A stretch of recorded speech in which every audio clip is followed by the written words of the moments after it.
প্রতিষ্ঠান Chowdhury technical. Chowdhury technical এখানে অনেক সৌন্দর্য, খুব সুন্দর সূর্য, সূর্যটা খুব সুন্দর লাগে। এটা হলো গিয়া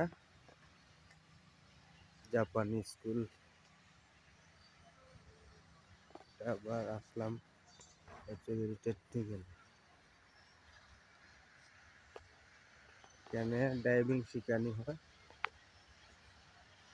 মেয়েদেরকে সেলাই শেখানো হয়। প্রতিষ্ঠানটা খুব সৌন্দর্য দেখেন, দেখি আর বেশি বেশি করে লাইক করবেন। আশা করি সবাই ভালো আছেন।